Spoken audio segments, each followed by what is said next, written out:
வணக்கம். இந்த வாரம் நம்ம பார்க்க போகிற படம் என்னன்னு கேட்டிங்கன்னா, என்னங்கடான்னு பார்த்தீங்களா, இந்தியன் 2ங்க. வர்மக்கலையை நானும் செஞ்சு பார்த்தேன். இந்தியன் 2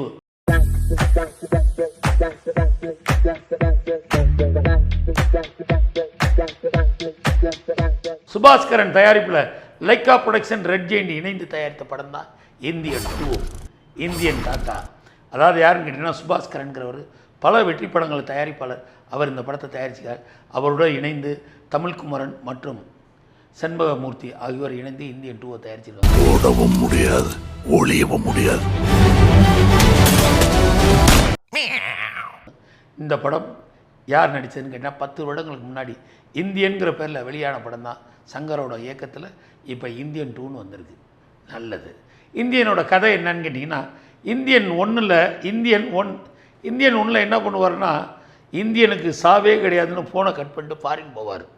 இங்கே நடக்கிற இந்தியன் 2ல் ஓப்பன் பண்ணோம்னா, இங்கே நடக்கிற பிரச்சனைகளுக்குன்னா தாத்தா வந்தால் தான் தீர்வு கிடைக்குங்கிறாங்க.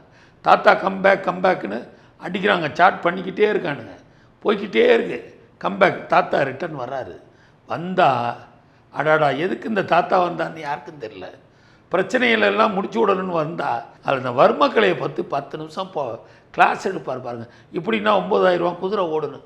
நான் அந்த வர்மக்கலையை கற்றுக்கிட்டு நான் ஒல்லியாகணும்னு ஆசைப்பட்றேன். தாத்தா அது நடக்குமா? செஞ்சு கொடுங்க தாத்தா. அந்த மாதிரி வர்மக்கலைன்னு ஆர்டிஸ்ட் பட்டாளங்கள் பார்த்தீங்கன்னா, பவானி சங்கர், ராகுல் பித்து, அதே மாதிரி சமுத்திரக்கனி, தம்பிராமியா கேரக்டராவது பரவாயில்ல, பார்க்கக்கூடிய இடத்துல இருக்குது. ரேணுகா, பாபி சிம்கா, எஸ்ஜே. அப்புறம் பார்த்தீங்கன்னா தாத்தா அங்கங்கே வந்து தாங்க போகிறாரு, முழுசாகவும் வரமாட்டேங்கிறாரு. ஒரு துரும்ப கூட கிள்ளி போடுறதில்ல. அதனால தான் கத்திக்கிட்டு இருக்கோம். அதில் இந்த அனிருத் தம்பி மியூசிக் போட்டுருப்பாருங்க, சவ்வு கிழியுது. அதாவது ஏஆர் ரஹ்மான், எல்லா புகழும் இறைவனுக்குங்கிற அவரோட அதாவது சங்கரோட வெற்றி படங்களில் ஃபுல்லாக பார்த்தீங்கன்னா ஏஆர் ரஹ்மான் தான் இருப்பார். ஒரு படமும் என்னமோ யாரோ வேற ஒரு மியூசிக் டைரக்டர்.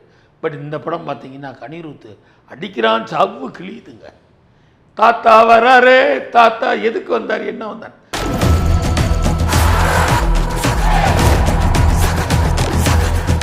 இந்த கம்பேக் போட்டு வந்தாங்க இல்லை, அப்பேற்பட்ட தாத்தாவை வர வச்சவங்க கோ பேக்னு வரட்டி விடுறாங்க. அதுதாங்க கொடுமையாக இருக்குது. அதில் இந்த தாத்தா படத்தில் அந்த ஒவ்வொரு காட்சியிலையும் நம்ம சொல்லணும்னா, நம்ம விமர்சனம் பார்க்குறவங்களும் கட் பண்ணிட்டு போயிருவீங்க.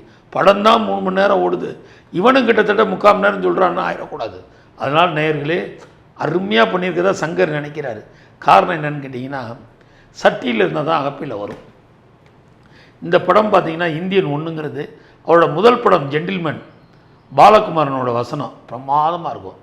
அவரோட கதை வசனத்தில் ரொம்ப அருமையாக எழுதியிருப்பார். அதுக்கப்புறம் சுஜாதா அவரோட ட்ராவல் ஆனார். பல வெற்றி படங்களுக்கு சுஜாதா துணை இருந்தார். அதாவது இந்திரன், இந்தியன், பல வெற்றி படங்களுக்கு, ஜீன்ஸு, இந்த மாதிரி படத்தினா டெக்னாலஜியும் ப்ளஸ் கதை இதுகளை கொண்டு வசனம் இந்த மாதிரி ஜென்டிலாக இருந்துச்சு. இந்த படத்தில் சுஜாதா இறந்துட்டாருங்கிறத அனாதையாக விட்டுட்டு போன குழந்தை மாதிரி ஆகிட்டார் இயக்குனர் சங்கர். பாவம், அது சுஜாதா இல்லைங்கிற வருத்தம் ஒவ்வொரு சீன்லேயும் தெரியுது, ஒவ்வொரு டைலாக்லேயும் தெரியுது. இந்தியன் 2வோட வசனம் யாருன்னு பார்த்தீங்கன்னா, ஜெயமோகன், கபிலன் வைரமுத்து, லட்சுமி சரவணகுமார் 3 பேர் படத்துக்கு டைலாக் எழுதியிருக்காங்க. அது ஒரு கன்ஃபியூஸு. எதுக்காக இந்த படத்துக்கு டைலாக்குன்னே தெரிலங்க. படம் 3 மணி நேரம் ஓடி அதுலேயும் சில சீன் ஒன்று பண்ணியிருப்பாங்க. மீன் மார்க்கெட்டுக்குள்ளே வேகமாக போலீஸ் சேஸ் பண்ணி போவோம். என்னடான்னு பார்த்தா ஒரு பொம்பளை ஒரு மீன் வாய்க்குள்ள கோழி குண்டை போட்டு வெயிட் ஏற்றிட்டாலாம். இது ஜனநாயக நாட்டில் எவ்வளோ பெரிய வெயிட் ஏரியாவை எவ்வளோ சம்பாதிச்சிருவான். இதெல்லாமாவா சொல்லணும்? அடிக்கிற கொள்ளை எவ்வளவுங்கிறத கம்பேக் வந்த தாத்தா இதமாக கண்டுபிடிப்பார். நேம் சேனாபதி,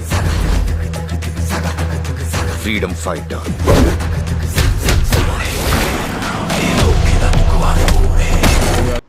ஐயோ போலீஸ் ஒரு பக்கம், கலர் டிவி ஒரு பக்கம். காரணம் என்னென்னு கேட்டிங்கன்னா, அன்றைக்கி அவர் அரசியல்வாதி கிடையாது கமல். இந்தியன் 1 பண்ணிடுமா அவர் பக்கா நடிகராக இருந்தார். இப்போ இந்தியன் 2ல் ஒரு அரசியல்வாதி.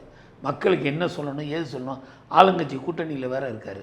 அதனால் சில விஷயங்களை சொல்லவும் முடியல, துப்பவும் முடியல, இயக்குனரால் எடுக்கவும் முடியல. ஆக மொத்தத்தில் 10 வருஷ காலகட்டங்களில் என்ன பண்ணாங்க, ஏது பண்ணாங்கன்னே தெரில. அடித்து நொறுக்க. சில கெட்டப்பில் பார்த்தீங்கன்னா ஜாக்கி ஷெராஃப் மாதிரியே இருக்கார் கமல். அதுலேயும் ஐயோ பாவம். அதாவது மேக்கப்னாலே வித்தியாசம் காட்டக்கூடியது இந்த படத்தில் மேக்கப் கூட கொஞ்சம் கம்மியாக தாங்க இருக்குது. இந்தியன் ஒளிப்பதிவு சும்மா பின்னி படல் எடுத்துட்டான் ரவிவர்மனோட ஒளிப்பதிவு, எடிட்டிங்காக இருக்கட்டும். அதாவது சாங்கு இந்த தாத்தா வராரு தாத்தா இன்னொரு டூயட் சாங்கு, ஐயோயோ அது எதுக்கு அந்த பொண்ணை கமிட் பண்ணிட்டோங்கிறத. ஆக மொத்தத்தில் லைக்கா ப்ரொடக்ஷன் காசை அதாவது கடலில் அள்ளி எறிஞ்ச மாதிரி எரிஞ்சிருக்காரு சங்கர். சங்கர்னாலே பிரம்மாண்டத்துக்கு பேர் போனவர். அப்பேற்பட்ட சங்கர் இந்த படத்தில் பிரம்மாண்டங்கிற பேரில் காதில் பூ சுத்தலை, காலிஃப்ளவர் எடுத்து காதுக்குள்ளே சொருகிட்டார். என்ன கர்மம் சார் இது? கர்மம் இல்லை, வருமம். பேசாம இவனை ஆன்டி இந்தியன் அறிவிச்சிடலாமா? இந்தியன் 2 இவ்வளோ தான் இருக்குங்கிறாங்க. இந்தியன் 3 எல்லாத்தையும் சாட்டிஸ்ஃபைடுங்க. இந்த சித்தார்த்து அவங்க அப்பா சமுத்திரக்கனி, ஐயோ ஐயோ இந்த தம்பிராமையா கேரக்டர்னா உண்மையாகவே யதார்த்தமாக தம்பிராமையா கேரக்டர் ரொம்ப அருமையாக இருந்துச்சு. ரேணுகு இப்போ நல்லா பண்ணியிருந்தாங்க. சில விஷயங்கள்லாம் ரேணுவோட ஹஸ்பண்டாக பண்ணியிருந்தார் தம்பிராமையா கேரக்டர் பாராட்டக்கூடியது. அதே மாதிரி எதுக்கு சமுத்திரக்கனியை பாவம் முதல்ல வீட்டு அழுக்கு கழுவுண்டு ஆரம்பிக்கிற பிரச்சனை தாங்க இந்தியன். ஆக மொத்தத்தில் இந்தியன் 2 விட்டு வைக்கல எல்லாரையும். ஆனாலும் கமல் சங்கர் கூட்டணி இவ்வளோ பெரிய ப்ரொடக்ஷனில் பண்ணியிருக்காங்களேன்னு ஒரு முறை பார்க்க முயற்சி பண்ணுங்கள். பார்க்க கொஞ்சம் தைரியமாக போய் பாருங்கன்னு தான் நம்ம சொல்ல முடியும். ஆக மொத்தத்தில் இந்தியன் 2 மக்களை ஏமாற்றி விட்டாருன்னு தான் சொல்லணும். இந்தியன் 3 சூப்பராக இருக்குன்னு சொல்லியிருக்காங்க, பொறுத்திருந்து பார்ப்போம். டாமன் ஜெரி ஆட்டம் ஆரம்பிச்சிருச்சு.